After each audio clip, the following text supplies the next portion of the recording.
La Torah, les mitzvot, c'est l'antidépresseur.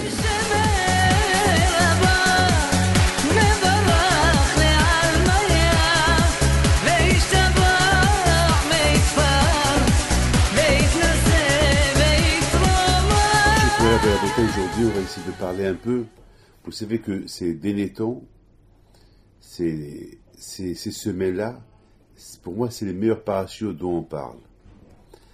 On parle de la grandeur de Aaron Cohen, la grandeur de Moshe Rabbeinu, la grandeur de Myriam Anivea, que grâce à ces trois-là, les Juifs, ils ont pu survivre dans le désert pendant 40 ans, qu'ils avaient la manne, qu'ils avaient l'abondance, qu'ils avaient l'eau, ils étaient protégés par l'eau et le froid, pas le froid et la chaleur. C'est-à-dire que déjà de là, on apprend que les tzadikim, c'est eux qui nous protègent. Déjà, il faut savoir ça. Ça déjà, Kadosh Baruch Hu, il a voulu que les Juifs, ils savent que le mérite des tzadikim protège. Pourquoi? Parce que c'est très important pour Kadosh Baruch Hu de savoir que les tzadikim, que les Juifs, ils doivent apprendre des tzadikim. Moi, David Pinto, je vais apprendre de qui? De qui je vais apprendre? De qui? Il faut que j'ai une tête, ouais. C'est pour savoir, j'ai des photos de tzadikim toujours en face de moi. Pourquoi pas? J'apprends d'eux. Le fait que de voir leur visage, ça me donne à réfléchir. Je vais pèleriner de tzadikim. Pourquoi je vais pèleriner de tzadikim? Pour m'approvisionner un peu des provisions de ce qu'ils étaient eux. Regardez, Caleb Ben Yefouné. Lorsqu'il est parti avec les Miraglim, lorsqu'il est parti avec ceux qui ont espionné Israël, pour voir si Israël est bien ou pas, il avait peur de tomber dans le piège de la médisance qu'ils ont fait ses copains. Ben, il est parti au tombeau de Ma'arat HaMechpelah, il a commencé à prier là-bas. Hachem, aide-moi pour ne pas que je tombe dans le piège de mes amis. Donc déjà, c'est important parce que nous, on ne connaît pas Hachem. On est né, on connaît. Attends, j'ai devant moi une feuille. J'ai une paire de lunettes que je vois. Mais Hachem, d'où je le vois? Hachem, je ne le vois pas. Attends, comment je vais connaître quelque chose que je ne connais pas? Un enfant, il va naître. Si quelqu'un ne lui apprend pas à parler, est-ce qu'il va parler un jour? Ah, jamais. Jamais. Comme Tarzan, ce fameux Tarzan dont tout le monde parle, qui est le Tarzan, l'homme de la jungle. Est-ce qu'il parle? Il ne parle pas. Pourquoi? Parce qu'il a grandi avec les animaux. C'est ça. On raconte sur Robinson Crusoe aussi, cette fameuse histoire qu'à un moment donné, il ne savait même pas parler, il était perdu dans la jungle jusqu'à qu'il est devenu un cannibale. Pourquoi? Parce qu'il n'y avait personne. L'être humain, il apprend de l'être humain. Point final. L'être humain, il apprend de l'être humain. Ce que tu fais, je fais. On apprend, chacun apprend de l'autre. Mais attends, est-ce qu'on apprend des choses bien ou pas? Voilà. Mais les tzadikim, on apprend comment servir Hachem. Les tzadikim, on apprend comment savoir qui est Hachem. Comment on va savoir? De la façon comment eux, ils vont servir à Kadosh Baruch Hu. Et on voit cette émouna qu'ils ont, on voit comment ils prient. Automatiquement, chaque juif, il a ce qu'on appelle l'âme juive. L'âme juive, elle est là. Écoutez, vous avez une bougie. Moi, j'aime toujours donner des exemples. Vous avez une bougie. Cette bougie, elle est éteinte. Mais elle a un potentiel d'éclairer toute une chambre. Mais il faut l'allumer. Le potentiel, il est là. S'il n'y a pas de bougie, vous avez un briquet. Donc, vous ne pouvez rien faire. Il faut les deux. Il faut la bougie et le briquet. Il faut la bougie et l'allumette. Bon, vous avez l'allumette, vous n'avez pas la bougie. Il y a quelque chose qui manque. Il faut avoir les deux. Vous avez la bougie, il faut l'allumer. Le corps, il est là. Mais il faut l'allumer. Le corps, il s'allume avec la présence de tzadikim. Je vous donne la parole de l'Oshka maintenant. J'ai toujours dans ma mémoire beaucoup des fois ce que mon père il faisait. Dans ma mémoire. Il y a toujours des choses de mon père qui viennent toujours dans ma tête. Il a fait ça, il a fait ça, il a fait ça, il a fait ça, il a fait ça. Il m'a dit ça, il m'a dit ça. Mais mes enfants, aujourd'hui, toujours, ils disent, papa, il a fait ça, papa. Est-ce que papa, il a fait, est-ce qu'il a pris de son père? Et son père, il a fait ce qu'il a pris de son grand-père. Et c'est exactement. Hein? Et il y a un passouk dans Dvarim qui dit, demande tes grands-parents, ils te diront. Tu veux pas, à qui tu vas demander? À un présent? Il ne connaît rien du tout. Mais il faut demander à ton grand-père, parce que ton grand-père, il a vécu. Et ton grand-père, il a écouté de son père, et son père de son grand-père. Et c'est comme ça. L'éducation, elle se fait comme ça. Donc, ces parachutes-là, moi, je me suis toujours posé une belle question.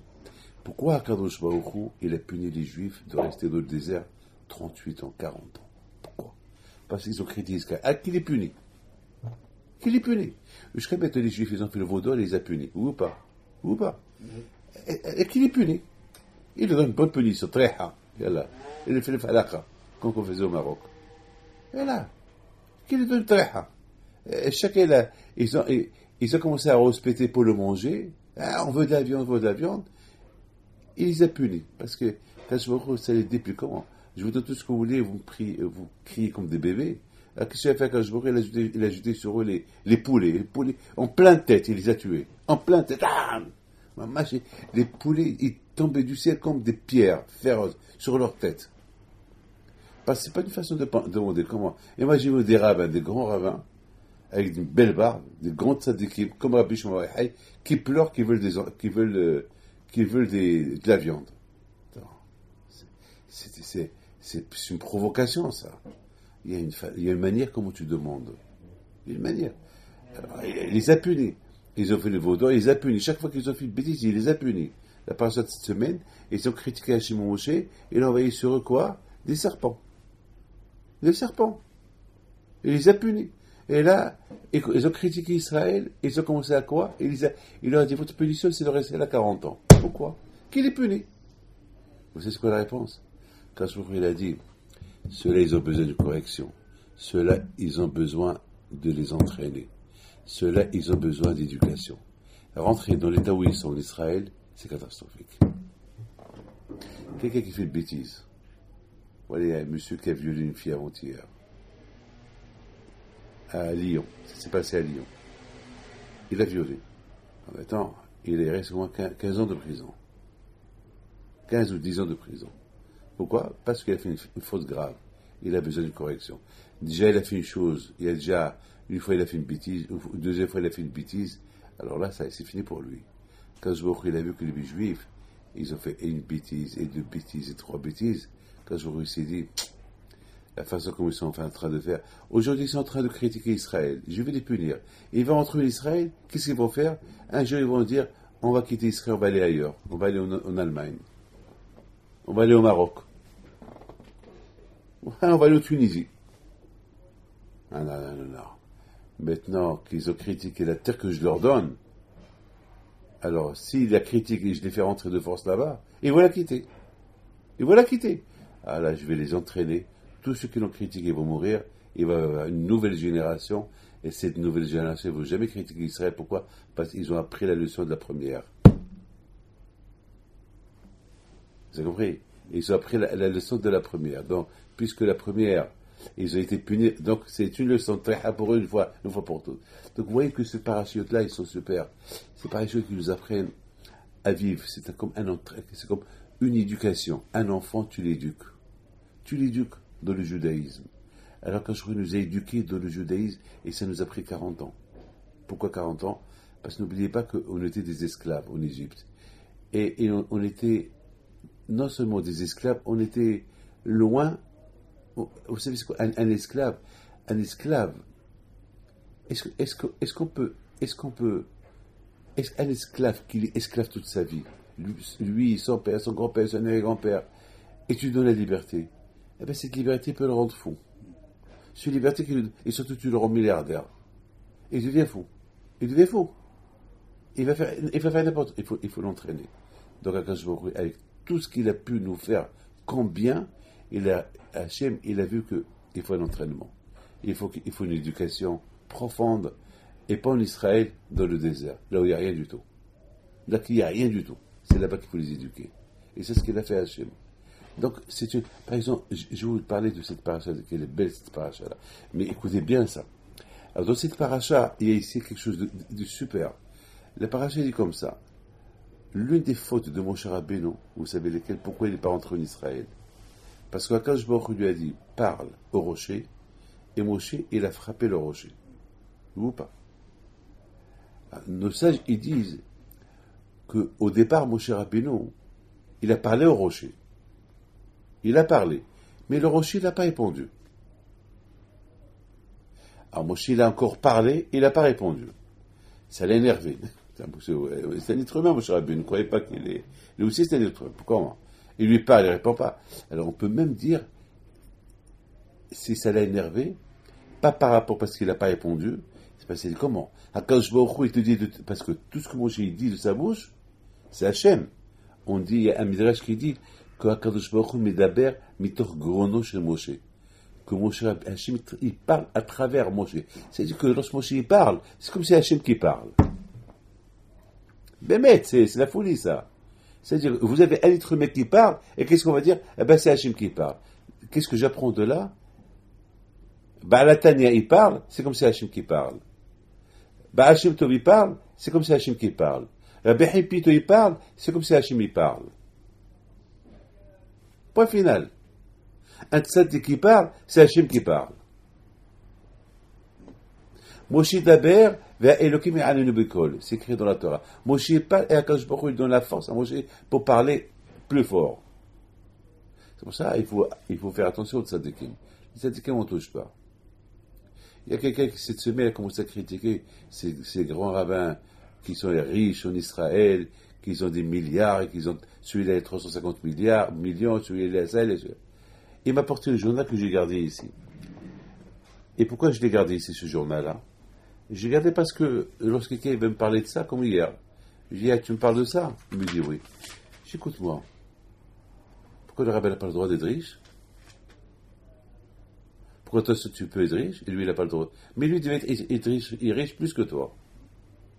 D'ailleurs, on a choisi toujours le Kohen Gadol, qu'il soit Kohen Gadol, la Gemara dit, il faut qu'il soit beau, intelligent et riche. Pourquoi est riche? Comme ça, il n'a pas besoin de personne. Je dirais, Behi Pito, mon arrière-grand-père, il avait au moins 20 immeubles à Essaouira. J'ai des papiers. Après, il les a donnés, mais il a voulu montrer à tout le monde que j'ai peur de personne. Un tzaddik, il n'a pas le droit de dépendre de personne. Baal Shem Tov, s'il voulait être multimilliardaire, il aurait pu être. Les tzaddikim. Baal Shem Tov, il voulait de l'eau, il a pris une canne, il a creusé, il a fait un trou et l'eau est sortie. Alors, Behi Pito, mon grand-père, il avait soif, il était avec son fils à Béden, dans le désert, il a dit de l'eau. Après, Behi Pito, il dit, va là-bas, tu vas trouver de l'eau. Il est parti là-bas, il a trouvé un noir. Et ce noir, il lui dit, avec une cruche sur ses épaules. Il lui dit, qu'est-ce que tu as? Il dit, ben, je cherche de mon père. Il dit, tu lui donnes. Il le prend chez son père. Son père commence à rigoler. Il dit, tu sais qui c'est ce noir là-bas? Il lui dit, c'est mon père qui veut de l'autre monde. La bûche de mon pito. Je crois il est noir. Il dit, non, il s'est déguisé. Il s'est déguisé. Il se déguise. Moi, j'ai des histoires de ma vie, des déguisements dans ma vie, depuis que je suis né. Et j'ai eu des histoires, parfois j'ai besoin des choses, et quelqu'un m'a aidé. Après, je me demande, mais qui c'est celui-là? Je sais pas. Vous aussi, vous pouvez avoir besoin d'un taxi, et vous allez prier à Hachem, un taxi. Je vais rater mon avion, il y a un taxi qui arrive. Qui te dit que c'est un taxi? Qui vous dit que c'est un taxi? Qui vous dit que c'est pas Léon Navi qui vous a conduit à l'aéroport? Vous l'avez payé, mais qui vous dit? C'est des choses qu'on ne peut pas savoir. Il y a plein d'histoires de tzadikim comme ça. Plein. C'est pour ça qu'on dit, Ose Malachav Rochot. Quand je vois quelqu'un qui est dans le besoin, il envoie un malach, mais sous forme déguisement d'un homme. Et tu ne sais pas. Tu le payes, il te parle en arabe, en espagnol, en français. Mais il se peut que c'est lui un avis. Il se peut que c'est un tzadik, je ne sais pas moi. C'est la Emouna. Donc je dis à celui-là, mais pourquoi tu es en train de critiquer? Je dis, malheureusement, avant que ma chérie va venir à la Gemara, il dit, les gens ils vont tomber sur les rabbanim, les gens ils vont tomber sur la Torah. Comme étant en Allemagne, il paraît qu'il va y avoir un décret qui va interdire la Brit Mila. Ce matin, ils l'ont dit, les Allemands. Ils vont interdire la Brit Mila. Déjà, en Europe, on parle d'interdire la Shehita. Alors, enlever la Brit Mila, enlever la Shehita, etc. On va arriver. Bon, c'est avant que ma chérie va venir, ça va se passer comme ça. Avant que ma chérie va venir, les gens, ils vont se refroidir dans la Emouna. Pour se refroidir dans la Emouna, Moi, il y a quelqu'un, il y a 1 mois et demi ou 2 mois, on m'a attaqué dans les journaux en Israël. Très fort. Et j'ai commencé à répondre. Je voulais répondre, pas répondre. On m'a conseillé de ne pas répondre. Je voulais répondre. Je prends des avocats répondre. Après, j'ai dit, laisse-les parler. Laisse-les parler. Et lui-même, ce journaliste lui-même qui m'a critiqué, lui-même, il a dit là-bas, et finalement, comment ça s'appelle, les comptes, ils sont bons. Alors, si les comptes, ils sont bons, pourquoi tu dis tout ça? Lui-même, il se contredit. Mais c'est ça. Avant que Mashiach va venir, il y aura des problèmes. Il y aura des graves problèmes entre les rabbinim. Les rabbinim vont les critiquer, ils vont tomber sur eux. Parce que la seule source de la Emouna, c'est les rabbinim. Tu relèves cette source de l'Emouna des rabbinim, c'est fini. Alors je dis à ce monsieur, il a 350 millions de dollars. Et alors? Ça te dérange? Ça te dérange? Il a. Et alors? Il a. Est-ce que ça te dérange? Et alors, il est rabbin. Et alors, quelqu'un lui a donné. Je lui dis, moi demain, quelqu'un me donne 1 milliard. Moi, je connais des gens milliardaires, multimilliardaires. Et il y a quelqu'un qui va mourir, il va me léguer 10 milliards de dollars. Et là. Ça te dérange, ça va déranger. Et tout le monde, ça te dérange? Non, il me les a laissés. Où est le problème? Où est ton problème? Où est ton problème? C'est ça la Shonara. Donc, Akadosh Baruch Hu est obligé d'éduquer ces juifs-là, dans le désert. Il a dit, ces juifs-là, qu'ils ont commencé comme ça, il faut en finir avec eux. Le tsar est très fort. Le tsar est très très très fort. Très très fort le tsar. Maintenant, je voudrais vous dire quelque chose d'extraordinaire. Dans la paracha d'aujourd'hui, il y a eu un grand problème. Moshe Rabbeinu, au lieu qu'il apporte de l'eau, au lieu qu'il parle, il frappe. Alors, maintenant, Moshe Rabbeinu, alav shalom, il avait un problème. Il a dit, mais comment l'eau, il ne me répond pas? Comme le rocher ne me répond pas? C'est la volonté d'Hachem. Hachem m'a dit de parler, je parle. Et voilà, il ne donne pas de l'eau. Qu'est-ce qu'il fait? Il y a 40 ans, Hachem m'a dit de frapper le rocher pour qu'il donne de l'eau. Ah, petit, il faut que je frappe. Il s'est rappelé. Mais attends, mais il y a 40 ans, Hachem t'a donné de frapper. 40 ans plus tard, Hachem t'a dit de quoi? De parler. Mais Moshe Rabbeinu, il s'est énervé, il a mis la colère, il a frappé. Même lorsqu'il a frappé, il ne voulait pas sortir. Il sortait tipine. C'est quoi tipine? Goutte par goutte. Il a frappé encore. Et là, il a commencé à sortir en flot. Hachem, il dit à Moshe Rabbeinu, Moshe, parce que tu as fait ce geste-là, tu es puni. Parce que tu as fait ça devant tous les Juifs. Et tous les Juifs, tu leur as dit, je vais parler au rocher, il va donner de l'eau. Et tous les Juifs, ils ont vu que tu l'as frappé. Tu l'as pas parlé. Donc tu as fait Hilul Hashem. Donc tu m'as dégradé. Parce que tu as commis le doute dans le cœur des Juifs et tu es puni. Écoutez bien. Ça, c'est la paracha d'aujourd'hui. Moi, maintenant, je vous pose une question. Une des questions que je l'ai demandé à plusieurs personnes, aucun n'a réussi à me répondre. Aucun n'a réussi à me répondre, mais moi j'ai répondu. Pourquoi? Parce que il faut jouer dans les mots. Parce que la Torah, la Torah, si tu la répètes une seule fois, tu ne peux pas répondre à les questions. Il faut la répéter. Et mort vers matin. Comme l'argent. L'argent. Tu sais combien tu as, mais tu recomptes. Tu sais combien tu as, tu recomptes. C'est le plaisir, c'est l'argent. C'est beau. Vous avez une belle bourse de diamants, des beaux diamants. Chaque jour, tu les comptes. Comme Akadosh Baruch Hu, il nous compte. Il compte les bénis Israël chaque jour. Rachid dit, dans Parashat Bamidbar, Bechol Shara, à chaque heure, il nous compte. Pourquoi il nous compte? Mitoch Hibatan, tellement qu'il nous aime, il nous compte. Pourquoi Hachem ne sait pas combien on est? Pourquoi Hachem ne sait pas combien je suis? Combien on est? Hachem sait combien des grains de sable il y a. Hachem sait combien des cafards il y a, combien de pigeons il y a. Quoi, Hachem, il ne sait pas combien vous êtes, combien on est, dans le monde, combien on est. Quelques millions, il ne sait pas. Mitoch Hebatan, il nous aime. Tellement qu'il nous aime, il nous compte. David, Moshe, Yaakov, Shimon, Valatan, Lizman, Pinto, et votre prénom, Hayat. Voilà, il nous aime. Mitoch Hebatan, il nous aime. Il nous aime. Donc, lorsque tu répètes, la Torah, il faut l'aimer. Lorsque c'est pas, ça y est, je connais. Tu peux pas dire, ça y est, je connais. C'est pas vrai, tu connais pas. Tu crois que tu connais. Je dois la parole d'honneur. Il n'y a pas un an que je fais pas 10, 15 drachot dans la semaine, dans le même paracha que j'ai dit la semaine. L'année dernière, j'ai dit autre chose. Hier soir, je vous donne un parole d'honneur, hier soir, j'étais en train de corriger un cours que j'ai fait là, il y a 2 ans. Mais je dis, mais ce cours-là, je l'ai fait hier. Et j'étais en train de lire, et j'ai vu là-bas 2-3 perles que j'ai ajoutées, que je n'ai pas dit hier. Et voilà, c'est vrai, c'est comme l'année dernière, mais voilà, j'ai ajouté ça. Alors que ça, hier, je ne l'ai pas ajouté. Il y a toujours un truc de nouveau dans la Torah. Lorsque tu répètes la Torah, il y a toujours des choses nouvelles qui... La Torah, elle produit. La Torah, elle produit. Donc finalement, j'ai réfléchi, je me suis posé une belle question. J'ai dit que dans la paracha de Bé'alotra, c'est écrit que les Juifs, ils avaient faim. Écoutez bien. Ils ont dit à Moshe Rabbeinu, on a ras-le-bol de manger la manne. On veut de la viande. On veut la viande. On veut la viande. Moshe Rabbeinu, il a eu honte. Imaginez-vous des grands rabbins avec des barbes, des tzadikim, qu'ils ont vu Hachem, qu'ils ont vu les 10 commandements, et ils crient, oh, on veut une manifestation. Il y avait le syndicat, il y avait là-bas tous les partis politiques, tous les chefs des, tout le monde qui crie, oh, on a ras-le-bol du la manne. Et pourtant, dans la manne, il y avait tous les goûts. Dans la manne, il y avait tout. Vous voulez un chewing-gum? À la menthe. Vous prenez un peu de manne, et vous allez le chewinguer dans votre bouche, et voilà, vous avez un chewing-gum à la menthe. Chewinguer. On a inventé, non.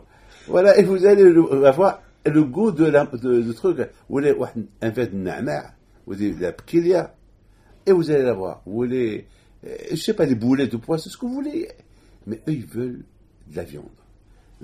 Ils veulent pas, imaginer avoir le goût. Ils veulent prendre la viande et la mâcher. Ils veulent pas manger la manne et je veux du steak et c'est steak. Ils veulent voir. Moshe Rabbeinu, ça l'a déplu. Moshe Rabbeinu dit à Akadosh Baruch Hu, je vais faire tout ce peuple-là. Il veut de la viande, donc je vais leur avoir de la viande. Akadosh Baruch Hu lui dit, Moshe, dis-leur, je ne vais pas leur donner la viande pour 1 jour, pour 2 jours, pour 3 jours, pour 10 jours, pour 1 semaine, je leur donnerai pour 1 mois. Ce soir.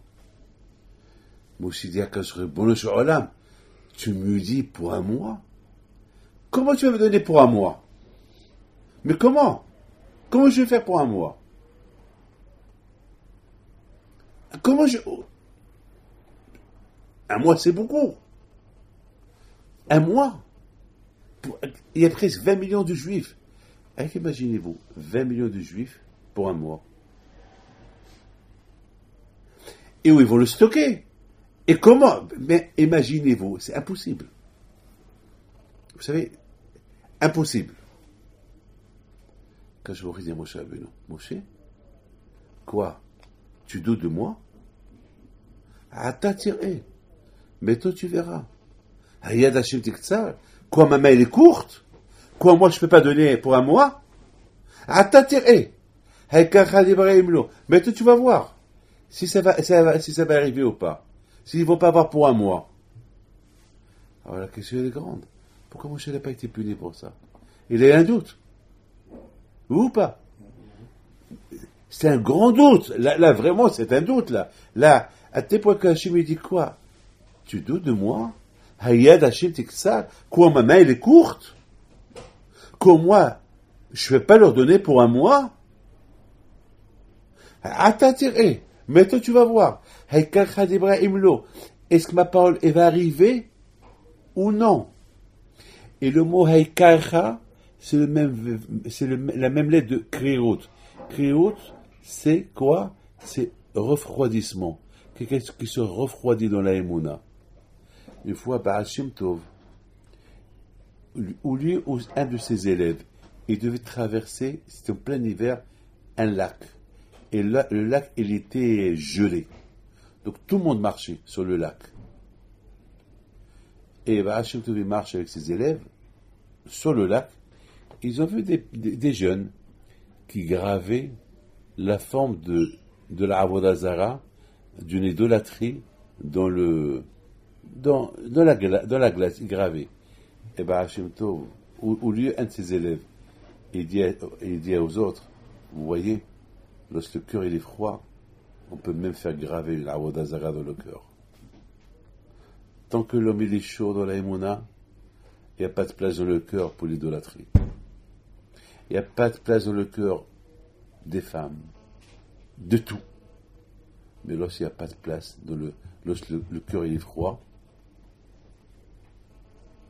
on peut graver l'arbre d'Azara. Il y a un juif, la semaine dernière, il me dit, Rabbi David Obracha, je veux partir en Israël, pour le week-end, pour le Shabbat. Je lui dis, mais il n'y a pas de pont. Il me dit, il n'y a pas de pont. Pourquoi tu voyages? Il n'a pas voulu me dire.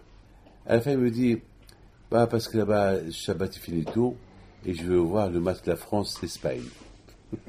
Oui, jusque là-bas. J'ai jusqu'en Israël pour voir l'Espagne et la France. Je lui dis, tout ça pour ça. Je lui dis, mais qu'est-ce que tu gagnes, toi? Dans cette année, tu gagnes quoi? Il m'a dit, je veux que la France elle gagne. Je veux voir le match. Ici en France, Shabbat, il sera à 11h. Je lui dis, tu vas en Israël pour voir le match à la télévision. Je lui dis, est-ce qu'un jour tu as pris l'avion pour aller faire une mitzvah? Est-ce qu'un jour tu as pris l'avion pour dépenser de l'argent, pour aller donner à quelqu'un qui en a le besoin? Parce que là, tu vas en Israël, tu dépenses l'argent, tu vas prendre un taxi, tu vas aller à l'hôtel, tu vas payer l'hôtel. Ça va te coûter, je ne sais pas, 2000 euros, tout ce voyage-là. Mais est-ce qu'un jour tu as fait un voyage en Israël pour faire une mitzvah? Il me dit non. Mais je dis, comment tu peux faire une chose pareille? J'ai mis le bon Dieu risque de te dire, pourquoi tu as fait ça? Il ne m'a pas répondu. J'ai réfléchi.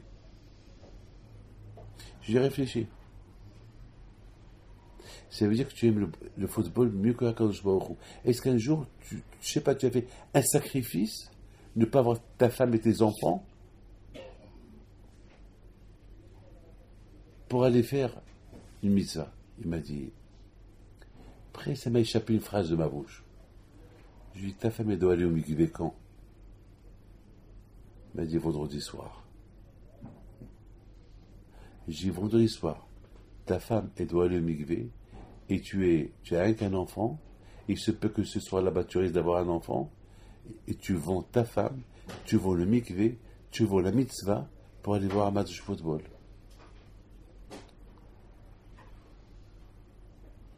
Il ne m'a pas répondu. D'ailleurs, je fais quoi? Je fais ce que tu veux. Moi, je dis ce que je pense. C'est tout. Bon, je ne sais pas ce qu'il a fait à la fin, mais pour vous dire, beaucoup de fois on croit qu'on aime Dieu, mais malheureusement, parfois, on fait des bêtises, on fait des actes qui nous prouvent que Dieu il est bien placé en arrière, que nos envies passent l'amour d'Hachem. Notre amour au football, il dépasse l'amour d'Hachem. Malheureusement, ça arrive. Bon, vous allez me dire, bon, il aime le football. D'accord. Mais moi, je n'ai pas assez d'arguments à lui donner, mais Hachem, il a des arguments. Parce que Hachem, il peut dire, si tu as fait ça, voilà toute la vie, tu m'as placé en deuxième position. Tu as fait ça pour toi, tu as fait ça pour toi, tu as fait ça pour toi, et pour moi, qu'est-ce que tu as fait? J'ai fait Kippour. Et Kippour, c'était pour toi. Et quand je lui ai dit, très bien, tu as gagné, viens voir comment tu as mangé après Kippour. Regarde ce que tu as fait après Kippour. Pendant que tu mangeais, même Nitiel Tedem, tu ne l'as pas fait. Tu as fait n'importe quoi pour manger, pour prendre ton café. Et regarde ce que tu disais. Ah oui, ton Kippour. Finalement, avec le bon Dieu, on ne joue pas. Je vous dis, hier, de le cours que j'ai fait hier aux hommes, je dis parfois, j'ai peur d'un seul argument du bon Dieu. Il va me dire, ce monsieur-là qui n'était pas petit-fils de Rabbi Pinto, il est mieux que toi. Ben, mais je dois pardonner, c'est ça la peur que j'ai. Je ne veux pas être mieux que tout le monde, mais il risque de me dire, oh, regarde lui, toi, Zama, que tu veux, voilà, et voilà lui. Alors, c'est une humiliation. Il dit le Gaon de Vilna que dans l'autre monde, la plus grosse punition de l'autre monde, c'est pas le feu de Guéhenam. Ça y est du tout ça. La honte. La honte. Imaginez-vous que vous êtes en train de vous laisser votre veste dans la chambre et vous voyez votre beau-frère qui vient, il vous prend de l'argent de votre poche. La honte qu'il va avoir, votre beau-frère, ou votre femme, ou un proche. Alors là-bas, c'est le spectacle devant tout le monde, de toute une vie, ce qu'on a fait. Alors maintenant, on a une question sur Moshe Rabbeinu.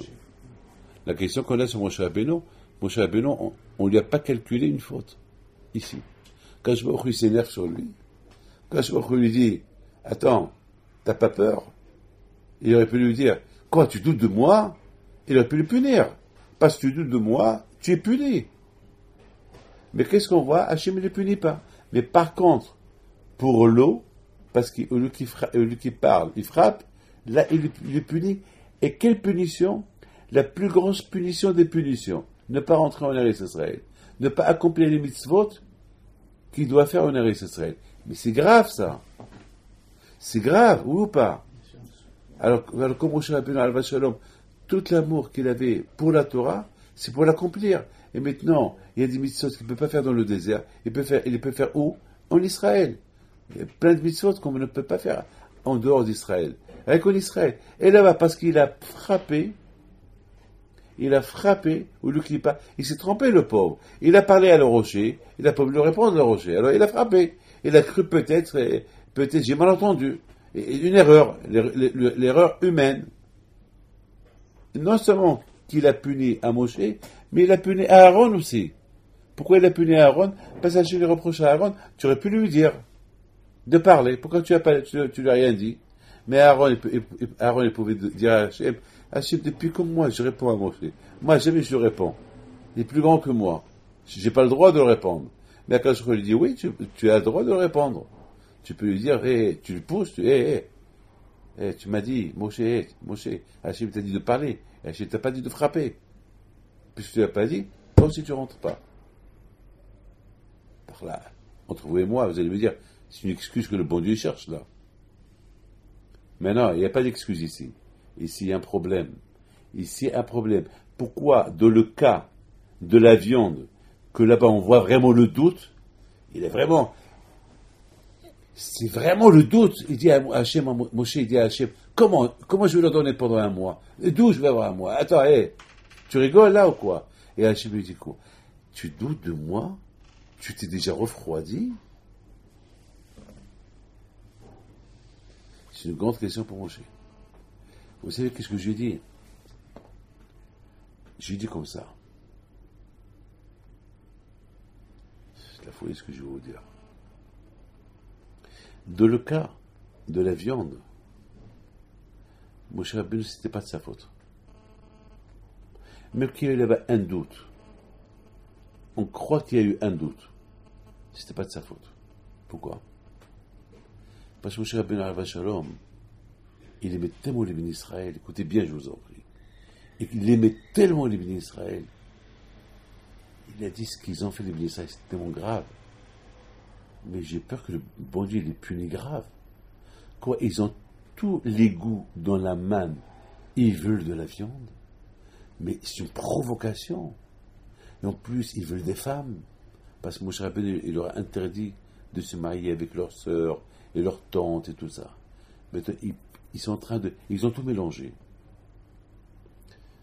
Il a dit, tu sais quoi?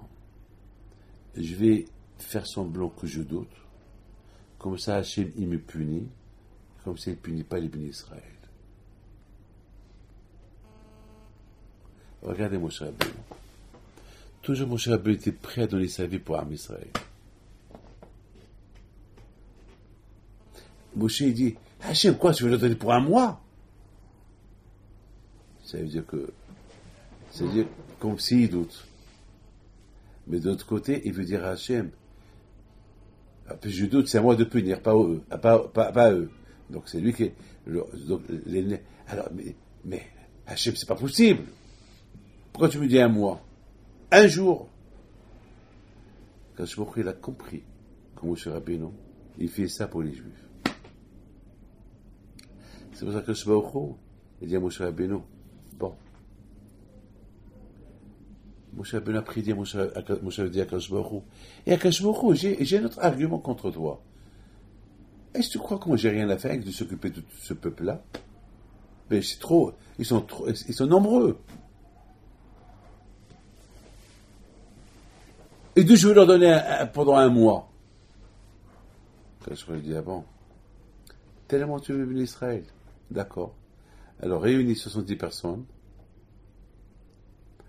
et ces 70 personnes, ils vont t'aider à gérer tous les Juifs. Et étant donné que c'est toi qui demandes, alors de toi, je vais prendre un peu de tes forces et je leur donne.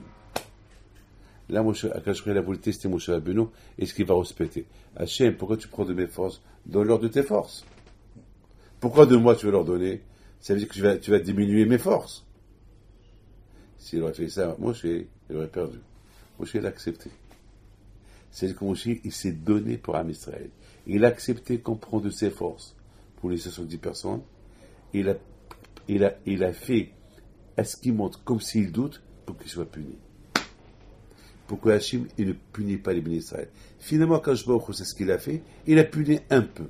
Il a puni vraiment que les gourmands. Pas tout le monde. Pas tout le monde. Mais Moshe Rabbeinu, il est sorti vainqueur de cette bataille. C'est quoi, en quoi il est sorti vainqueur? Que Hachem, il n'a pas puni les bénis d'Israël. Et en plus, la Torah, elle n'a pas marqué que Moshe Rabbeinu, il avait un doute sur Akadosh Baruch Hu. Parce que Moshe Rabbeinu, il a fait exprès qu'il avait un doute sur Akadosh Baruch Hu. Mais il n'avait pas. Il a fait ça pour qu'il soit puni. Comme Hachem, Moshe Rabbeinu dit à Akadosh Baruch Hu, si tu tues les bénis d'Israël pendant le veau d'or, tue-moi moi. Pourquoi tu veux les tuer à eux? Parce que toi, Hachem, tu as dit, le Yelecha. Tu m'as dit, toi, Hachem, il ne faut pas avoir. Donc, à moi, tu as parlé. Tu n'as pas parlé. Tu n'as pas dit, le Yelachem. Il ne faut pas en pluriel. Tu as dit en singulier, le Yelecha. Donc, c'est à moi que tu dois punir. C'est pas à eux. Quand j'aurais lui dit, tu as gagné la bataille. Et c'est vrai, Kadosh Baruch Hu. Et j'ai une autre réponse. Que étant donné que Moshe Rabbeinu, il est l'équivalent de tous les Juifs, alors Moshe Rabbeinu dit à Kadosh Baruch Hu, si tu tues tout le monde, tu me tues à moi aussi, parce que je suis l'équivalent de tout le monde. Alors tue-moi à moi, qui est l'équivalent de tout le monde, et laisse-les eux vivants. Regardez comment Moshe Rabbeinu, il aime à Kadosh Baruch Hu, il aime à Israël. Mais d'où cet amour, elle vient? Dites-moi, d'où cet amour de Moshe Rabbeinu, elle vient qu'il avait pour les bénis d'Israël? Vous savez d'où? Parce que Moshe Rabbeinu, il aimait chacun comme lui. Et te donner que vraiment il aimait chacun comme lui, donc il est devenu équivalent de tout le monde. Il est devenu équivalent de tout le monde. Ah, maintenant, ma question à moi, on a répondu une partie. Là où il avait vraiment le doute dans la viande, il n'a pas été puni. Et là, que parce qu'Hachem lui a dit, parle, il a frappé, quand je lui ai dit quoi, tu as douté de ma parole? Il aurait pu lui dire, mais Hachem, c'est pas de ma faute, j'ai parlé, il n'a pas. Quand je aurais pu lui dire, tu as parlé, mais continue à parler. Parle! Oui, mais j'ai l'habitude de dire une seule fois, et tout ce que j'ai dit une seule fois, ça se réalise. Et là, j'ai parlé plusieurs fois. Quand il a dû lui dire, dans la vie, il ne faut pas se contenter d'une seule prière. Beaucoup de fois, ça arrive. On prie une fois, on n'est pas écouté. On prie 2 fois, on n'est pas écouté. On prie 3 fois, on n'est pas écouté. On prie 4 fois, on n'est pas écouté. Alors quoi? On prend une fille, on les balance? On prend talit, on le balance? Ça arrive. Compris, il y a un problème. Et alors c'est la fin du monde. Et, prie, continue à prier. L'olitiaèche. Beaucoup de fois j'ai des problèmes. Je prie. Je n'ai pas écouté. Je prie. Et à la fin, après je reçois des coups. Et alors quoi? Ça veut dire que, Hashu Shalom, il y a un problème? Non. Si tu n'as pas écouté Hachem, il y a une raison. C'est tout. Point final. Il y a une raison. Pourquoi il est obligé de t'écouter? Une fois, si tu es quelqu'un, quoi, il est obligé. Il ne veut pas t'écouter, alors quoi tu veux? cogite ta femme. Tu dis de faire une chose, et elle ne le fait pas. Tu répètes, elle ne le fait pas. Et tu répètes. Après, tu la divorces. Ça y est, tu t'énerves, et après, tu fais la paix. Après, tu dis pourquoi tu as fait ça. Après, tu donnes sa raison. Beaucoup des fois, on ne veut pas écouter la raison, et à la fin, on comprend la raison. C'est ce que Hachem a voulu dire à Moshe Rabbeinu. Moshe, je te punis parce que tu as fait une bêtise là. Parce que là, tu as manqué vraiment un manque de Emouna. Parce que lorsque tu as parlé au rocher et il ne t'a pas répondu, pourquoi tu n'as pas parlé encore une fois? Pourquoi tu n'as pas encore parlé une fois? Pourquoi tu n'as pas reparlé une fois? Et alors, Asma, parce que ton kavod était en jeu. Parce que chaque fois que tu dis une chose elle se réalise, et là tu l'as dit plusieurs fois, ça s'est pas réalisé. Continue. C'est ça le Kiddush Hashem. Le Kiddush Hashem que les Juifs ils vont dire, vous voyez quelle grandeur de Moshe Rabbeinu, avec tout ce qu'il a parlé, reparlé, avec quelle patience il avait, de ce qu'il a été écouté. C'est ça le Kiddush Hashem. Mais toi que je t'ai fait, tu t'es énervé, tu as frappé. Pourquoi Aaron? Alors, pourquoi Aaron? Akash Baruch Hu, il a puni Aaron parce que Aaron, c'était le frère, parce qu'on dit que Moshe et Aaron, ils sont l'équivalent. Ils sont deux. Il y a ce qu'on appelle un klal. Le klal, il y a une règle générale. La règle générale, lorsque tu vois ton rave qui dit quelque chose, tu n'as pas le droit de lui faire honte. Mais si tu le vois faire une avera, une faute, il faut lui dire. Pourquoi? Parce qu'il y a la parole d'Hachem en jeu. Tu vois ton rave qui fait une avera, tu vois ton rave qui va allumer une cigarette Shabbat. Tu le laisses? Est-ce que tu le laisses? Non. Mais par contre, si tu le vois allumer Shabbat, parce qu'il y a Pikouah Nefesh, parce qu'il doit l'allumer pour sauver un juif, tu le laisses. Parce qu'il y a une mitzvah là. Mais là, quelle mitzvah là il y a ici, il y a pas de Pikouah Nefesh. Ici, Hachem, il dit à Moshe, tu parles au rocher. Et Aaron, il sait que Hachem, il a dit à Moshe, parle au rocher. Or, pourquoi il frappe le rocher? Il a parlé une fois, deux fois, trois. Lorsqu'il a levé le bâton pour frapper, il aurait pu dire non. Hachem t'a dit de parler. Mais j'ai parlé. Continue à parler. C'est une avera. Continue à parler. Mais une fois, j'ai frappé. Il y a une fois. Mais là, Hachem t'a pas dit de frapper. Il t'a dit de parler. De là, on apprend l'eau. On ne fait pas de kavod de rave lorsqu'il fait une faute. Lorsqu'il veut faire une faute, on ne lui fait pas de kavod. On parle du gars de la dame, du tzaddik. Oui, mais lorsqu'il s'agit d'une avera, tu es obligé de lui dire. Même que Moshe Rabbeinu, mais il n'oublie pas une chose. La faute d'après le Ramban, la faute de Moshe Rabbeinu, il a parlé du mal sur les bénis d'Israël. Il a dit, Shimon Hamorim, écoutez-moi, vous, les révolteurs, vous qui n'écoutez pas Hachem. Ramban sur place, il dit, les pauvres, ils ont soif. S'ils ont crié, ils veulent boire. C'est parce qu'ils ont soif. Ils veulent boire. Ils ont soif. Quelqu'un qui a soif, il mâche pas ses mots. Il mâche pas ses mots. Alors, pourquoi il les a dégradés? Il leur a dit, Shimon Hamorim, comme ça le Ramban, il dit, c'est grave ça. De là, le Ramban, il dit, même le tzaddik Hador, il n'a pas le droit de manquer le respect à un juif. Même le Gadol Hador, il n'a pas le droit de manquer, surtout manquer le respect à tous les juifs. Et là, Moshe Rabbeinu, il a manqué le respect à tous les juifs. Il leur a dit, Shimon Hamorim. Il les a dégradés. Et à cause de ça, il a été puni. Il y a beaucoup de haramim.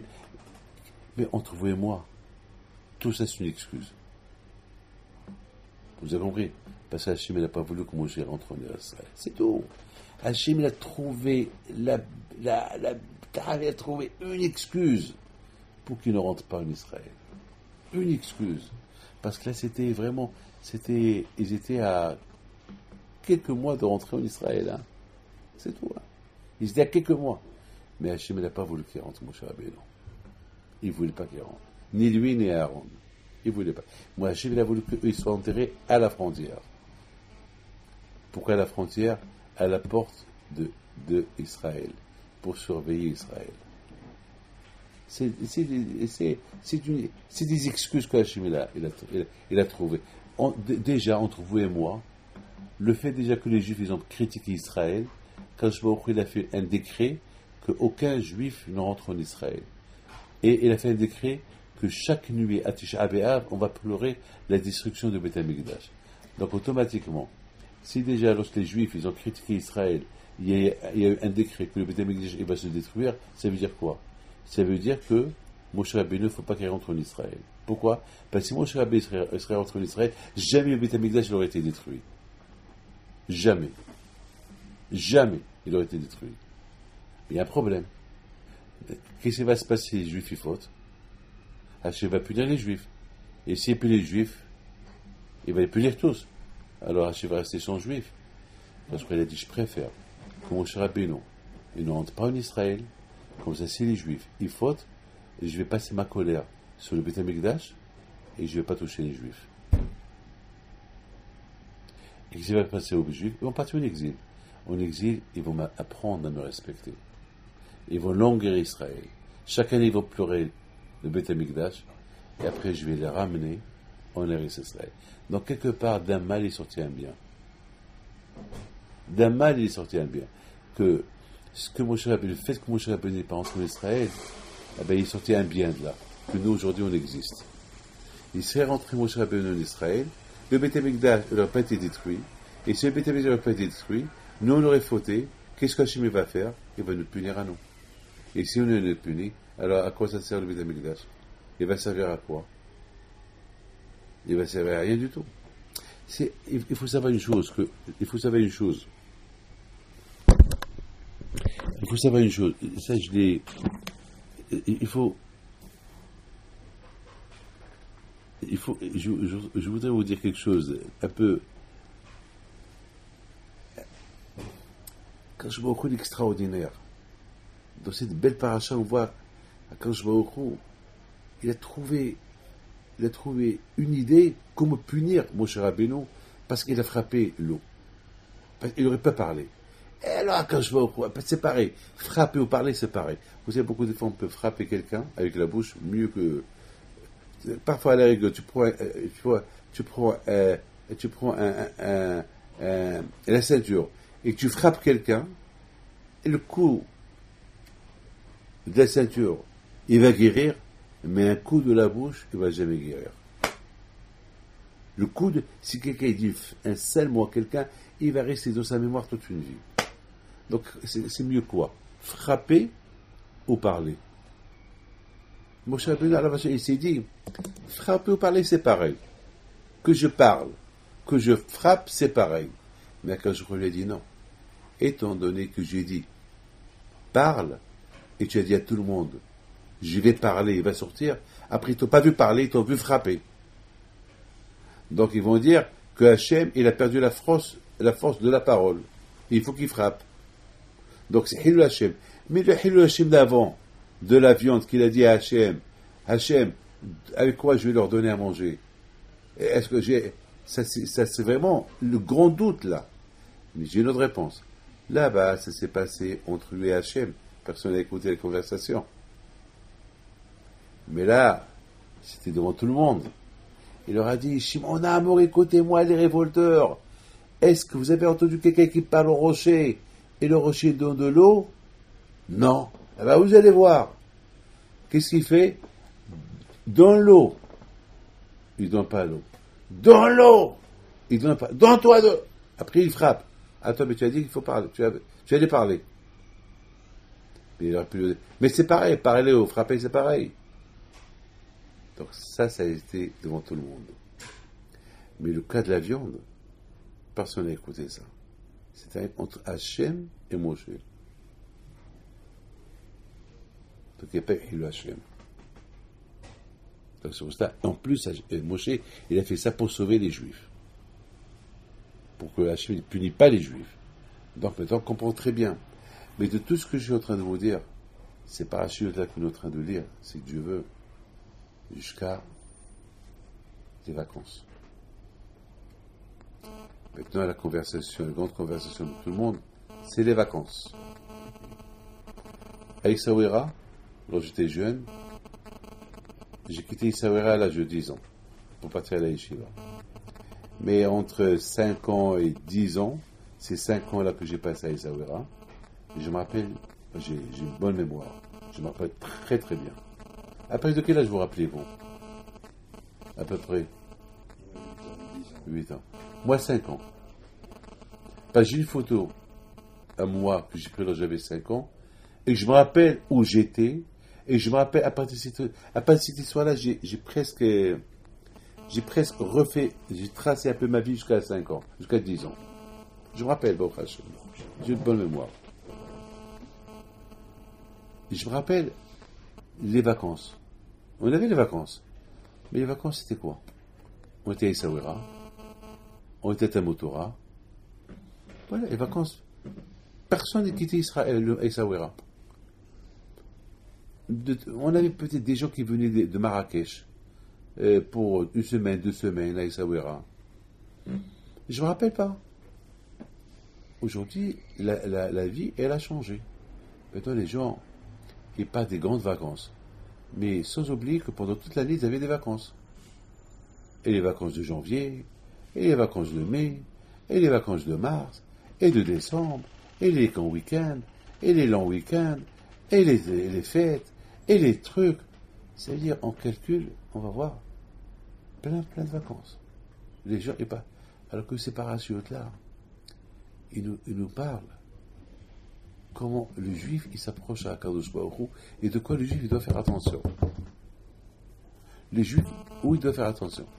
Et malheureusement, au lieu qu'on lit ces parachutes pour se remettre en question, pour être, comme on dit en anglais, un better Jew, un juif meilleur, ben, ces vacances, ils nous font oublier comment être un bon juif.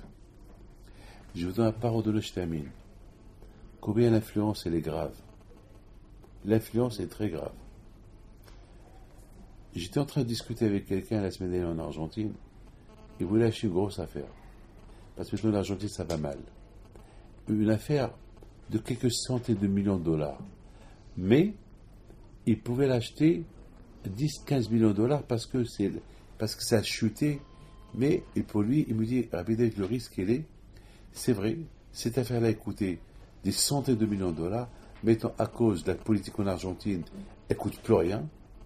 Mais, le risque, que ici, demain, le gouvernement, il remet la structure d'avant, j'ai gagné. Je me dis, Rabbi, qu'est-ce que vous pensez? J'ai commencé à réfléchir. Je dis, David, qu'est-ce que tu perds? Tu lui dis, achète. Et tu lui dis, si tu gagnes, tu me donnes tant. Et s'il achète, toi tu as perdu, lui il a perdu. Après j'ai dit, David, alors tu vas lui conseiller d'acheter pour toi. C'est-à-dire que tu penses à toi. Tu penses que s'il gagne, tu gagnes. Mais tu ne vois pas que s'il ne gagne pas, c'est lui qui perd. Toi tu t'en fous, tu n'as rien mis, mais tu perds, mais tu le fais perdre. Alors c'est pas normal. Alors, donne un bon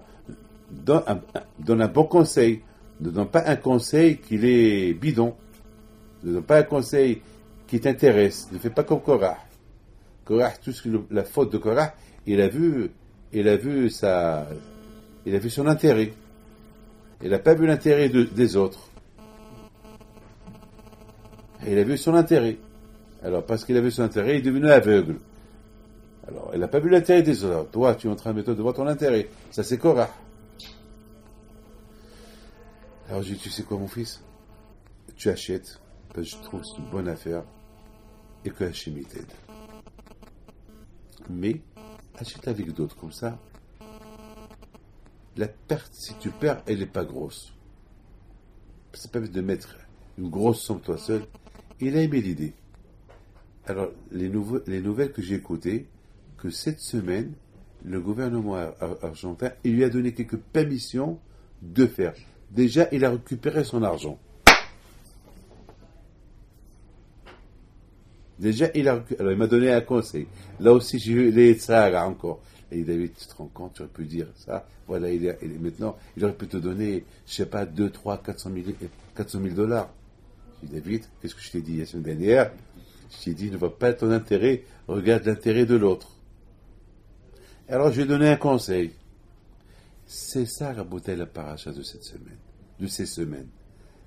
il faut toujours voir l'intérêt des autres avant de voir ton intérêt. Aime ton prochain comme toi. Fais attention à ce que Hachem te donne.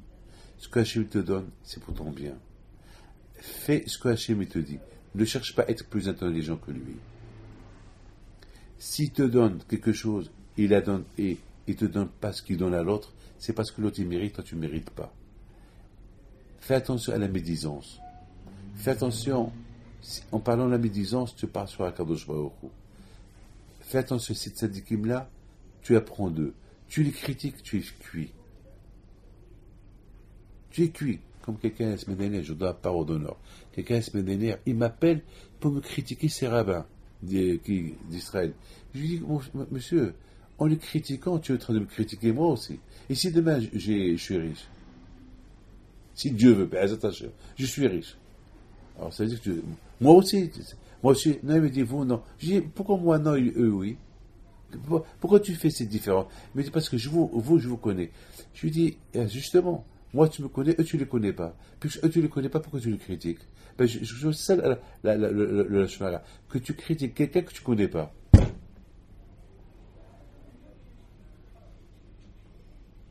C'est ça ce que Hachem reproche aux Juifs.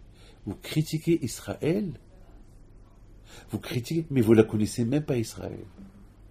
Comment vous critiquez une terre que vous ne connaissez pas? Et vous la connaissez, vous l'avez vue. Pourquoi vous déformez la vérité? Voilà les parachutes, c'est des choses extraordinaires qu'on apprend de ces parachutes. Et je termine avec une super histoire avec Rabbi Haim Pinto, que j'ai écouté en Argentine, que j'ai écouté à la folie, au Maroc. C'est une des plus belles histoires que j'ai écoutées. Et ça, c'est l'histoire de mon grand-père, Rabbi Haim Pinto de Casablanca. Une fois, alors cette femme s'appelle Madame El Moujnino. Sa fille s'appelle Madame Fox. Et Madame Fox, elle est mariée avec un Ashkenaz au Maroc. Elle habite maintenant au Maroc. Elle a peut-être 70 ans, ou peut-être un peu moins. Mais elle me raconte ce que sa mère, Madame Emogino, lui raconte. Elle lui raconte que lorsqu'elle était jeune, Madame Emogino, elle était avec sa sœur Perla. Et Perla Emogino, et sa sœur s'appelle Phoebe. Phoebe était aveugle. Et voilà, Rabbi Haim Pinto, mon grand-père, à Casablanca, il traversait une rue, et Perla, il dit à Phoebe, Phoebe, je t'en prie, reste assise, ne bouge pas. Il y a Rabbi Haim Pinto là-bas, je vais aller vite lui demander le bracha, et pour moi et pour toi, ne bouge pas de là. Il était aveugle, hein? Elle est née aveugle, Phoebe. Perla, elle traverse, elle va chez Rabbi Haim Pinto. Rabbi Haim Pinto, à cette époque-là, il ne voyait pas trop, il y avait toujours deux shamashim, deux personnes avec lui il voyait, mais il ne voyait pas. Vous savez, à l'époque, ceux qui avaient la cataracte, ils restaient aveugles. Il n'y avait pas les opérations de la cataracte avant. Et aussi le diabète, il était diabétique. Donc, Rabbi Haim Pinto, il lui fait la bracha, et il dit, et avec qui tu as laissé ta sœur, l'aveugle? La sœur qui n'est pas l'aveugle, c'est qu'elle ne voit pas, c'est qu'elle est aveugle. Eh bien, je l'ai laissée là-bas parce que pour la faire traverser, je ne pouvais pas arriver pour recevoir une bracha. Elle dit, viens, prends-moi chez elle, je fais une bracha. Qui fait ça? Qui fait ça? Moi, je ne fais pas. Moi, je ferai pas ça. Moi, j'aurais béni à ma place. Je n'aurais pas traversé pour une petite. Bon, finalement, il a traversé. Il va vers elle, il met ses mains sur sa tête. Il lui dit, ma fille, dans 2 jours, tu vas voir. Dans 2 jours, tu vas voir. Il fait la bracha et l'histoire se termine. Les 2 sœurs, elles rentrent à la maison. 2 jours plus tard, Phoebe, elle dit à sa mère, maman, mais le chat il est à la cuisine. Après, il regarde sa fille. Mais qui t'a dit que le chat est à la cuisine? Je dis, maman, mais je vois. Rabbi Haim Pinto m'a béni il y a 2 jours. Il m'a dit, dans 2 jours, tu vas voir. Avec qui tu étais? Nabibesque. Il apprend. Et c'est quoi ça? Ben, c'est le verre. Et c'est quoi ça? Ah ben, c'est ça. Et c'est quoi ça? Et c'est ça.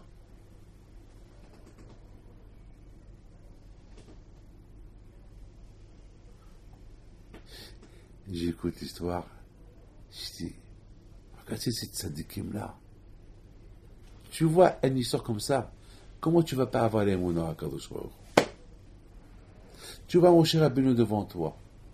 Il parle ou il frappe le rocher. Comment tu vas pas avoir les mounars à Kadosh Baruch Hu?